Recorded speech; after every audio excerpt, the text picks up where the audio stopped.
Hi team, it's Deborah. I'm here with my friend and colleague Ariana, and she is going to be working with us with actually freeing our voices during the weekend that we're going to spend together studying communication.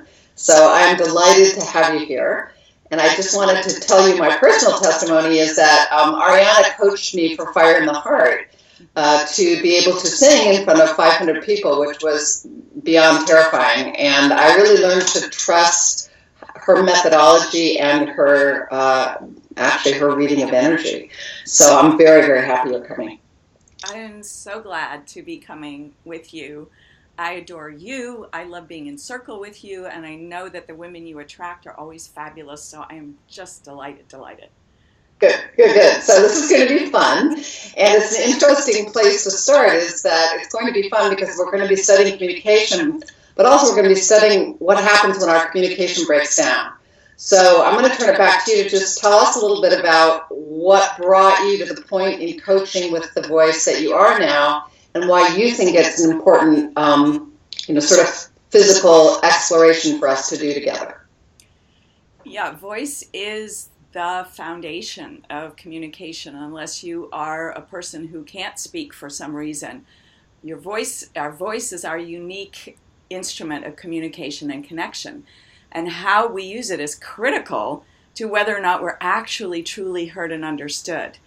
And my own journey into coaching speaking voices, I used to just teach singing and now I coach speaking, came out of my journey through a voice injury that ended my professional singing career and that took me through a divorce that was the real critical healing piece in getting my voice back, because part of my injury was having acid reflux from having to swallow all these things that I really needed to say and to not be able to figure out how to say them in a way that they would actually be heard and understood by my husband at the time. And so the things that I learned in my journey back to reclaim my own voice, not just my singing voice, but my actual speaking voice, has given me all of these beautiful tools to bring into this question of how the heck do we communicate the tough stuff?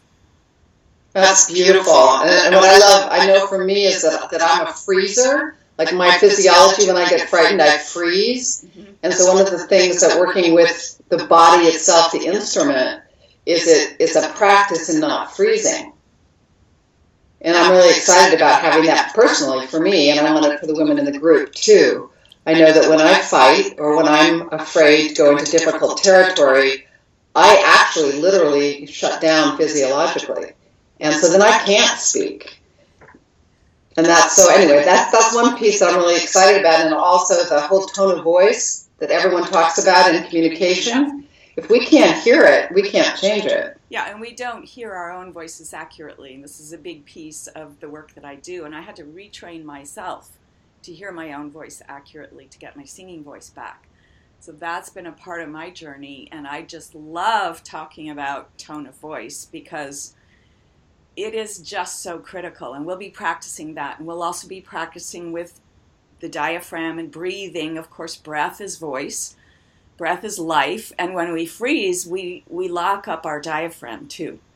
And that feeds, the diaphragm locked up feeds getting the larynx locked up. So when your throat closes down, my experience, it starts in the diaphragm. So we're going to be playing with that. That's going to be so much fun. And I think to do a weekend actually 2 weekends like this and feel like it's going to be fun is very, very exciting for me. So thank you. Yeah, fun is a huge important thing for me. Always fun. Yeah, because this is hard stuff, and I don't want to go into it backwards. I don't want to go into it like this. I want to go into it and see what we can do. Yeah. And then we had this cool conversation the other day, and I really love what you said. It doesn't have to be perfectly what we said the other day, but we were talking about women in particular and sort of the archetype of women's being able to speak up. And I just wanted to ask you, what's come up for you with working with women in the voice? What I've come to understand is that we have what I call voice stories. And these are unconscious decisions that we've made about how it's okay to sound, how it's okay to speak. based on things that happen in childhood or things that our culture have told us, or things that happened in traumatic relationships, like a really toxic marriage or traumatic events at school or something. And those create unconscious habits of speech.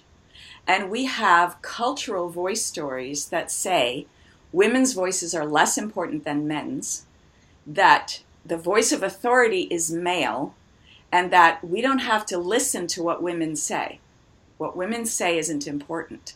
So those are just a few of the cultural voice stories that have caused women to especially be shushed and silenced and shamed, and to really close our voices down, because women don't shout, like Donald Trump just, was calling out Hillary Clinton for not being feminine because she's shouting. That's a cultural voice story. So we'll be exploring those too and uncovering those reasons why we've created these unconscious habits of speech, and we're going to bust them open. That's exciting. That's exactly, I think that one of the fun things about working together will be is that that's at the bottom, of all the work. A lot of these women know each other, and there'll be some newcomers, but they've been working for a long time to understand their stories. So I think that we're going to start at a really, deep level of work so that we can, do personal and archetypal, and really how does that play out? I'm just delighted.